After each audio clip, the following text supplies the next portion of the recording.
and women who are killed are known to their partners. They're not killed by refugees or men who are unvetted or strange and come into this country.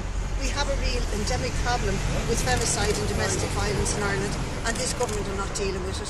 This is all our candidates, or some of our candidates, in the local elections. I've been running in the European elections, and we're here to highlight that as being one of the key issues that we'll be campaigning on. Why Fhéile Bríde? Because Bríde was a woman, like myself, a woman of distinction and courage in promoting women's rights. She really did stand out in her historical context as somebody who stood up for women and promoted their rights, and we want to continue that tradition and mark this day. We did it last year here. We want to continue that tradition and mark this day as a day to fight for an end to femicide and domestic violence in this country. It's really at serious proportions. But most importantly, we need to put demands on the government to give us the resources, the refuge spaces, the right to homes that are being denied by the government to women who suffer under this terrible persecution.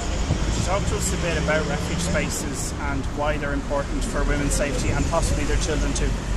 Do you want to talk to other people with these questions, or can I take them on? Does anyone else want to take that question? Well, I think it's very clear, even if you're looking at the housing crisis that we have at the moment, you're forcing people to stay in either overcrowded or unsafe situations, and you see more and more of that coming to us in our clinics, and we're raising these concerns with Dublin City Council. Last year I had a motion passed in Dublin City Council to implement a domestic violence liaison officer, and that hasn't been implemented because they don't see it as a key position that needs to be enforced, and that's why I think whatever positions that are in, whether it's on the council, in the Dáil, in Europe, or even in our communities, we need to be raising these concerns. That's why we're here today, to hopefully make this an annual thing go forward. Are we in a better position in Dublin than perhaps some other parts of the country where refuge spaces are concerned? I don't think so, because I think if you look at the figures, there's only 181 refuge spaces, and internationally the figures are saying we should have 500 to 700 spaces. So I don't think we can take it in a county context. I think we have to take it in a national context, and it's not enough what we're doing. And the timeline that the Justice Minister has given for implementing the zero tolerance, it's not quick enough. It's not moving quick enough at all. We could have an election late this year, early next year. Is that enough time to do what the Minister is committed to doing? Unfortunately not. I think everything's been put on a pause because of the unique stance that we're in this year with the amount of elections, and it should have been done as an immediate effect, and unfortunately it's not something that could be paused. And it'd be great to see all the candidates running forward in all parties and all spectrums, that they could push the issues that are saying that we need within the country for domestic violence services. I think we found out during the pandemic that there was a pandemic within a pandemic of women that were kept in the home, that were reaching out, that wanted to leave, and they had nowhere to go. I'm running in Tallaght, and in Tallaght we have Saoirse's Women's Refuge, but they always have to turn people away because there aren't enough spaces. You mentioned before that maybe we're lucky here in Dublin. I think maybe you're alluding to the fact that there are 9 counties that don't have a refuge at all, and so women have to travel if they want to leave.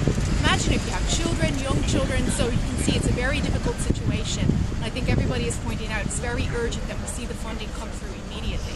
And one of those counties is Dunleary Rathdown, so at least as a councillor there, maybe she... Yeah, in Dunleary Rathdown we don't have not one women's refuge in the county. I've been a councillor there for 14 years, and we've been campaigning all that time. Finally we're going to get one, but it only has half the number of spaces that is needed in the county. And there are 2 other issues.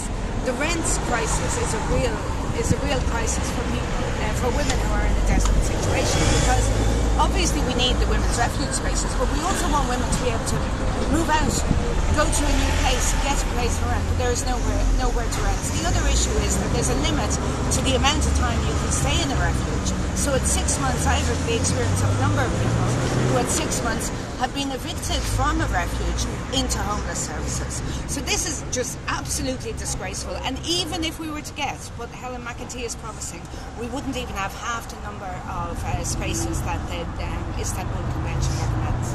So what have people in Dunleary Rathdown who need to access a refuge been doing for the last couple of years? Have they had to move to the city? Have they had to move to Wicklow? And to Bray, yeah, to the city and to Bray. But Bray is has a waiting list. You can't have a waiting list for a women's refuge, because when people need refuge, they need it now. So it's into town or it's into homeless services, which is not a place to go when you're fleeing abuse. Madeline, do you want to talk about home services and renting?